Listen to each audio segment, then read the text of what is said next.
To my channel. So today I'm going to be showing you guys how to make this kids dress.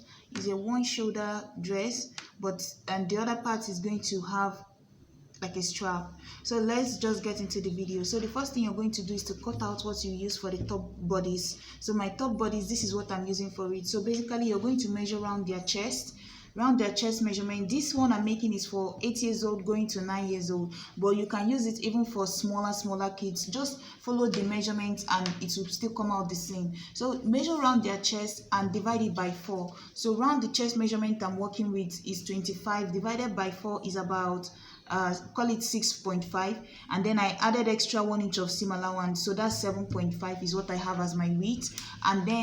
And you're going to cut out the length. So you measure from their shoulder to their waist. The shoulder to waist I'm working with is 11.5 plus extra 1 inch is 12.5. So I have 12.5 here. I have 2 pieces of it here. It's not going to have zip at the back. It's going to have zip by the side, not on at the back. So that's why my front and my back panel are the same. So one piece here is my back, one piece is my front. So I'm going to fold it back again the way it was before, and then I'm going to start inserting my measurements. So the shoulder I'm working with is going to be 13 divided by 2, but this is going to be a sleeveless. So 13 divided by 2 for me, I'm going to be using, that's going to be 6.5. So I'm going to subtract 1 inch from it because this is going to be sleeveless. So I'm going to have about 5.5. So I'm going to mark that here.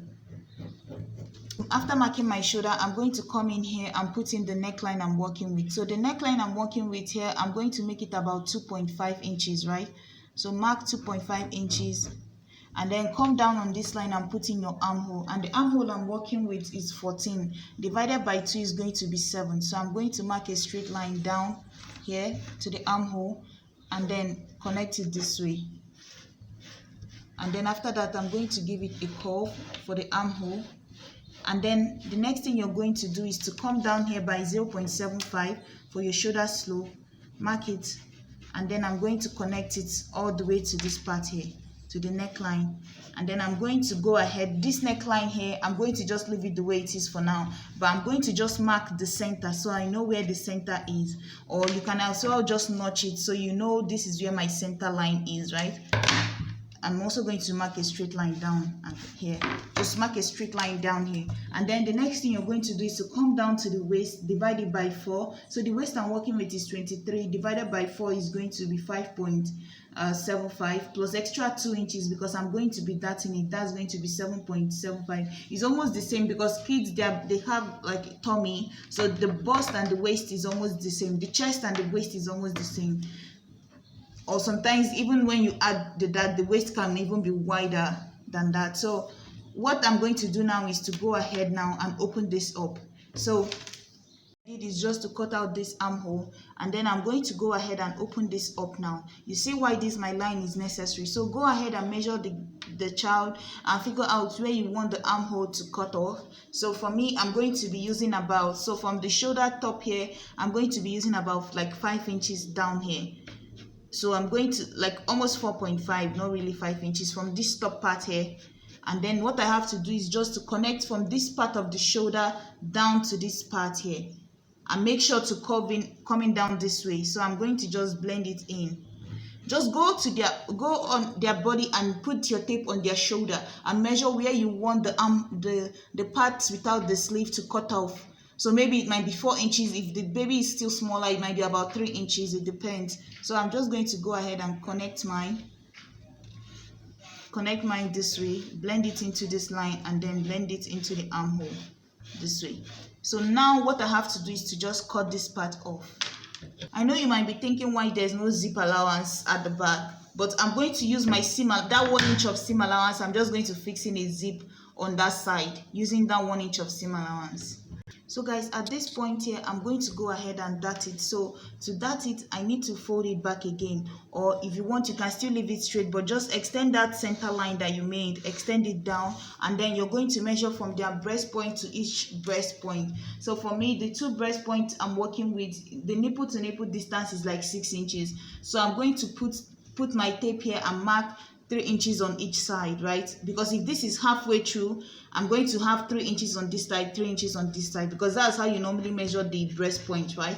So you just take your tape and put it right on their chest where the distance between each side. So just like that again, I'm just using this line as my midline, and then I'm going to mark on each side, right? So now it's time to take out that dart that I added. So half an inch on each side, half an inch on each side. You measure round down to this point. So my dart is going to be about like 4 inches going up from this here, 4 inches going up. It can even be less than this, like if it's like a 3 years old or so, it might just be like 2 inches or 1.5 that, or you can make it without that at all and just give them a belt to just cinch in the body.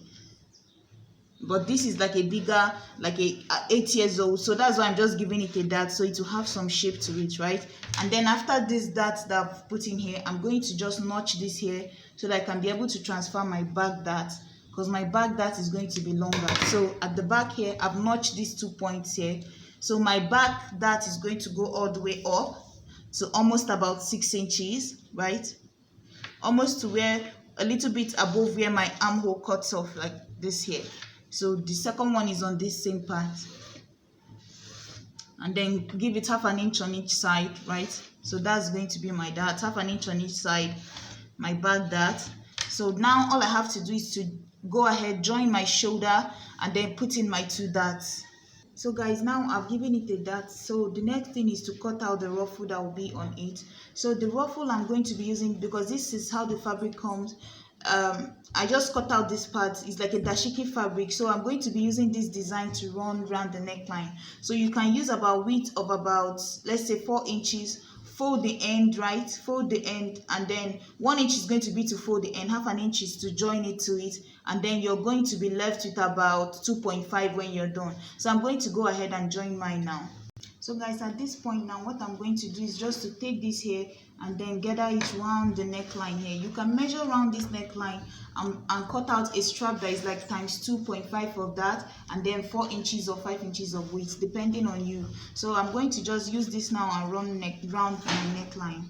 So guys, this is it here. As you can see, all I did was just pleat the ruffle and sew it on top. This is sewed right side on top, just like this here. So you see, this is still my seam inside here. So now this my remaining seam, I'm going to just cut strips of bias and use it to finish up the end. But you see, if it's folded this way now, this is what it looks like. So at the moment, this is what it looks like. So I'm going to go ahead and cut out what I'm going to use, my bias, and finish up this end. To go ahead now and put in my bottom part. So you have to, so you see now I've finished this here. I've used bias to finish up this side, closed up my side seam. I have my dart ready. So I only have this side open because this is where I'm going to just, when I fold it, like the 1 inch seam allowance I'm supposed to use at this end here, the difference now is that my zip is going to come in here. So I'm just going to fit in my zip with this seam allowance that I have here. So I'm also going to attach my skirt, the bottom part flay, just whatever you decide to use. You need to add extra 1 inch to it to fold the end and half an inch to join the top part here. So you're going to just go ahead, join it, but leave this part open. So the end of your seam is supposed to be open this way, just like how the top part is. So my seam opening is also going to be here. So I'm going to close up this part all the way coming up here so that I can be able to fit in my zip by the side. So the whole, you're going to run it round this skirt and then come back here, just like how you normally do when the zip is at the back, except this time it's going to run at the side. So guys, this is it here. So I've gone ahead and joined my flay. You see where my zip is by the side, and all you have to do now is to go ahead and fold the end. So the next thing you can do is to go ahead and put one strap here, like one strap like this here, so it will still have 2 sleeves. You see what I'm saying? So you can still go ahead and attach it like this. Just make sure it's the same length as this one here. So you go ahead and put it, like come in here by like 2 inches or 2.5, put in this second sleeve like this here. Or if you want, you can just put one on each side and one on the other side. Then she can just tie it by the shoulder like this. It depends on you, the method you want to use. If you want, you can make the one that can be tied. Just join the 2 straps on each side, and then so that she can tie it on the shoulder. Or if you want, you can just use one and then just sew it down, and then it's just like this. So it depends on you the method you want to use. So this is basically it. Go ahead, fold the end of your cloth. So this is the back. This is the back here. So yeah, thank you guys so much for watching. Please like, share and subscribe. Bye.